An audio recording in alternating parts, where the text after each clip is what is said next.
Assalamu alaikum. Welcome to Gohar Publishers. Our slogan is that we are redefining the geography of education through digital resources for conceptual learning. I am Noor Ahmed and I will be teaching you computer science for grade 8. Dear students, हम आज का lecture basically हमारे unit number 3 Microsoft Excel के बारे में ही है. So dear students, एक और इम्पॉर्टेंट कंपोनेंट माइक्रोसॉफ्ट एक्सेल का है horizontal and vertical scroll bar. So किसी भी विंडो एप्लीकेशन की तरह हर विंडो एप्लीकेशन में आपके पास हॉरिजॉन्टल और वर्टिकल स्क्रॉल बार होता है, जिसके थ्रू आप वर्टिकली या हॉरिजॉन्टली मूव कर सकते हो, स्क्रॉल कर सकते हो. सो अगर आप माइक्रोसॉफ्ट एक्सेल के अंदर शीट के अंदर स्क्रॉल बार ऐड करना चाहते हो, जैसे कि यहाँ पे आप देख सकते हो ऐड हुई है वर्टिकल एंड हॉरिजॉन्टल स्क्रॉल बार, इसके लिए आपको अपना डेवलपर टैब इनेबल करना पड़ेगा. अगर तो आपका डेवलपर टैब इनेबल नहीं है तो उसके स्टेप ये है कि आप बेसिकली फाइल पे जाओगे, फाइल से आप ऑप्शन पे जाओगे. ऑप्शन के अंदर आपके पास एक ऑप्शन होगी कि आप सिलेक्ट कर सकते हो कस्टमाइज रिबन. कस्टमाइज रिबन में जाके आपके पास एक टैब ओपन होगा जिसके थ्रू आप चेक कर सकते हो बॉक्स को डेवलपर के. जब आप डेवलपर के बॉक्स को चेक कर दोगे, उसको टिक कर दोगे, तो आप ओके पे क्लिक करना. ओके पे क्लिक करने के बाद आपका बेसिकली डेवलपर टैब इनेबल हो जाएगा, जो आपको यहाँ पे ऐसे करके डेवलपर टैब ऊपर टैब्स में नजर आएगा. अब आपने अगर स्क्रॉल बार इंसर्ट करनी है तो आप डेवलपर टैब पे क्लिक करो. इसके अंदर कंट्रोल ग्रुप आएगा. ये देखो डेवलपर टैब के अंदर आपके पास एक इंसर्ट की ऑप्शन आएगी. कंट्रोल ग्रुप में इंसर्ट की ऑप्शन पे जब क्लिक करोगे तो इसके अंदर आपके पास एक स्क्रॉल बार की ऑप्शन आएगी. आप स्क्रॉल बार के ऑप्शन पे क्लिक करके आप वर्टिकल या हॉरिजॉन्टल स्क्रॉल बार ऐड कर सकते हो इन योर स्प्रेडशीट. तो इस तरह आप अपने एक्सेल में स्क्रॉल बार्स ऐड कर सकते हो. सो स्टूडेंट्स, अब हम डिस्कस करने लगे हैं कि किस तरह एक्सेल के अंदर आप एक स्प्रेडशीट को क्रिएट कर सकते हो. इसमें हम एक एग्जांपल लेके चलेंगे, पर्सनल मंथली बजट की एग्जांपल, कि हम देखेंगे कि कैसे personal monthly budget for the year 2023 के लिए एक स्प्रेडशीट हम क्रिएट करने लगे हैं. So step by step process हम चलाएंगे. सबसे पहला स्टेप है कि आपने माइक्रोसॉफ्ट एक्सेल की एप्लीकेशन को खोलना है. जब आप माइक्रोसॉफ्ट एक्सेल की एप्लीकेशन को खोलोगे तो आपके पास एक शीट विंडो विजिबल हो जाएगी. उसके बाद आपने मेन्यू पे जाके न्यू के बटन को क्लिक करना है. जब आप न्यू के बटन को क्लिक करोगे तो उसके बाद आपके पास एक ब्लैंक वर्कबुक का बटन आएगा. उस ब्लैंक वर्कबुक के बटन को क्लिक करने से आपके पास एक सिंपल वर्कबुक बन जाएगी, जिसके अंदर एक वर्कशीट होगी और वो आपके स्क्रीन पे डिस्प्ले होने लग जाएगी.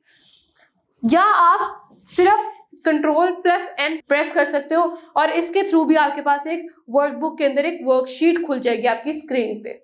स्टेप 3 आपका कि आपने वर्कशीट के उस वर्क एरिया पे जाना है, दैट इज बेसिकली शीट 2. तो आप शीट 2 पे चले जाओगे स्प्रेडशीट के. नाउ अब आप क्या करोगे, स्टेप 4 में आपने एक कॉलम, जो ए कॉलम है, उसके अंदर आपने अपने सारे प्रोडक्ट के नाम लिख लेने हैं.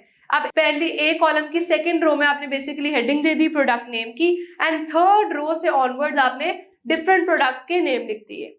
एंड देन आपने बी कॉलम में, सी कॉलम में, डी एंड ई कॉलम में, इन चारों कॉलम्स में अपनी क्वार्टरली सेल्स लिखनी है.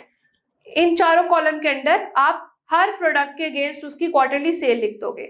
सो बेसिकली अगर आपने इस तरह का फैक्ट चाहिए कि आपका बेसिकली एक ही रो हो जाए, यानी यहाँ पे लाइंस ना आ रही हो, वो एक ज्वाइंट रो की हेडिंग आ जाए इन चारों कॉलम्स के ऊपर, तो इसके लिए आप क्या कर सकते हो कि आप इनको सिलेक्ट करो, इन चारों सेल्स को, एंड देन उसको मर्ज एंड सेंटर पे क्लिक कर दो. सो बेसिकली इन चारों सेल्स को, इन चारों डिफरेंट कॉलम्स के सेल को आपस में मर्ज कर देगा और हेडिंग को इन सेंटर डिस्प्ले कर देगा. सो जब आपने कॉलम ए के अंदर अपने प्रोडक्ट्स लिख लिए and B C D E के अंदर उसकी क्वार्टरली सेल्स लिख दी, तो कुछ इस तरह की डेटा की रिप्रेजेंटेशन हो जाएगी. जब सारा डेटा आपने एंटर कर लिया तो आपकी कुछ इस तरह की स्प्रेडशीट की रिप्रेजेंटेशन हो जाएगी.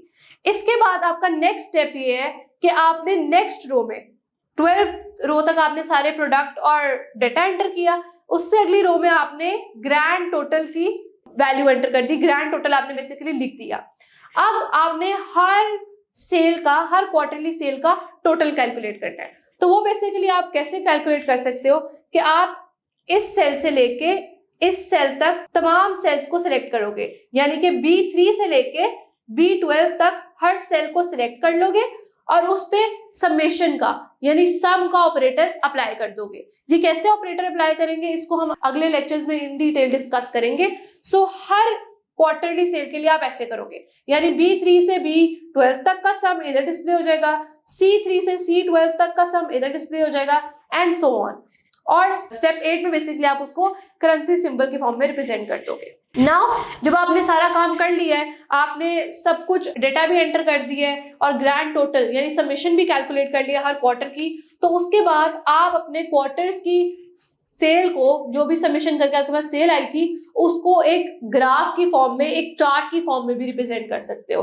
तो रिजल्ट टेबल आपने बना लिया हर क्वार्टर की सेल का, अब उसका आप एक पाई चार्ट भी बना सकते हो जो कि आपके डेटा को रिप्रेजेंट करेगा कि फर्स्ट क्वार्टर ब्लू है उसमें इतनी सेल हुई थी एंड सेकंड क्वार्टर ऑरेंज है उसमें इतनी सेल हुई थी। सो ग्राफ के थ्रू एक विजुअलाइजेशन भी हो गई आपकी। सो डियर स्टूडेंट्स, इस लेक्चर में हमने माइक्रोसॉफ्ट एक्सेल के कुछ कंपोनेंट्स को देखा और इसके अलावा हमने इन डिटेल एक एग्जांपल के थ्रू डिस्कस किया कि कैसे आप स्प्रेडशीट बना सकते हो, कैसे उस पर डेटा एंटर कर सकते हो, डेटा पे डिफरेंट फार्मूला परफॉर्म कर सकते हो और डेटा को किस तरह विजुअलाइज करके दिखा सकते हो। नेक्स्ट लेक्चर ऑनवर्ड्स हम एक्सेल के अंदर डिफरेंट फार्मूलाज और फंक्शंस को डिस्कस करेंगे। Thank you, Allah Hafiz.